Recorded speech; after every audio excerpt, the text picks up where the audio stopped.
Welcome to The Explainer. Today, we're digging into the really surprising ways we manage pain, and we're going to find common ground in some very, very unexpected places. So let's just jump right in with a question that, honestly, seems almost impossible. A therapy dog? An ancient religious law? I know, it sounds like the beginning of a really weird joke, but stick with me. The answer actually tells us something pretty profound about the human drive to heal. All right, to start, let's talk about a relationship that a lot of us just get, that powerful, undeniable connection we have with animals. And, this bond isn't just a warm, fuzzy feeling. It's actually backed by a ton of science. You can almost think of it like this amazing positive loop. An animal makes us feel less lonely, which kind of pushes us to connect more with other people. They get us up and moving, which is a huge boost for our emotional well-being. See? Every single benefit just builds on the last one. But what happens when life gives you a challenge that just doesn't go away? A constant companion that you definitely did not ask for. Something like chronic pain. We're talking about a massive global issue here.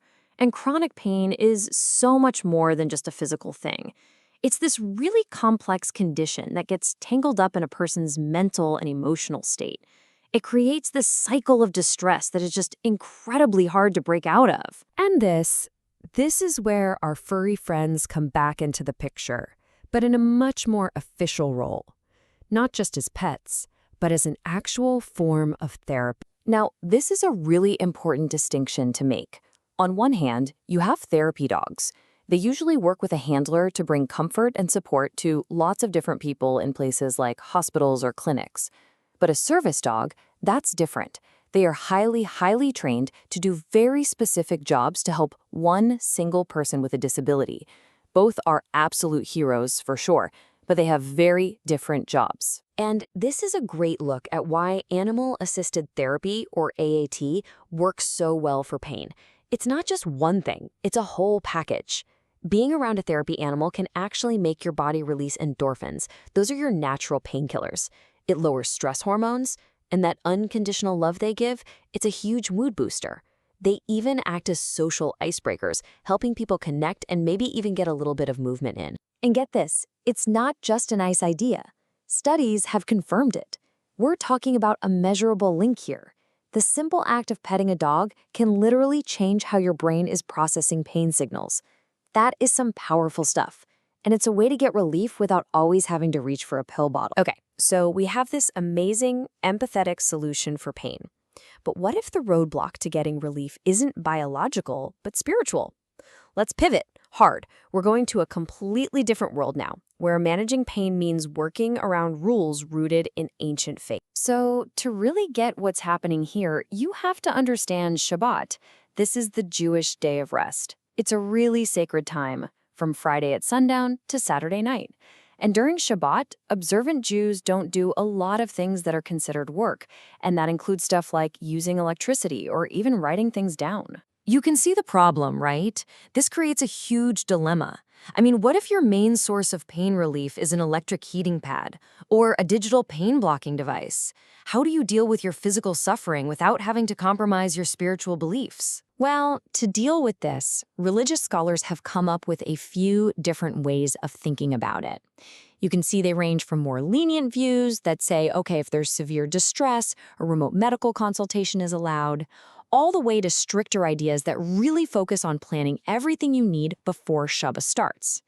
There are even some middle ground approaches that say, hey, maybe the responsibility isn't on the person, but on the healthcare institution that's providing the care. So when you're faced with these really specific constraints, what happens? Well, you get creative, incredibly creative. An amazing wave of innovation has popped up, all driven by this very specific human need. And just look at the kinds of solutions people have come up with. We're talking mechanical TENS units that block pain without any electricity, chemical heat packs that you just snap to activate, even smart apps that you can set up before Shabbat to handle all your medication reminders and pain tracking automatically. This is human ingenuity at its finest. Now hang on, a clever device that works without power and a gentle dog that calms a patient. They sound like they're from different planets, right? But think about it. Remember what the core benefit of animal therapy is? Just like this quote says, It's about giving comfort, support, and improving well-being. And that is exactly where our two stories finally connect. And there it is. That's the beautiful, simple connection. It doesn't matter if the tool is a furry friend offering unconditional love or a brilliant piece of tech built to respect an ancient law. They both come from the exact same place, a powerful mix of human creativity and empathy. It's that fundamental drive we have to see someone hurting and say, how can I help? So, at the end of the day, these two examples, a therapy dog and a Shabbat-friendly gadget, they prove that powerful, amazing solutions for pain can pop up in the most unexpected places. And it really makes you wonder, doesn't it? What other unlikely healers are out there right now that we might be completely overlooking?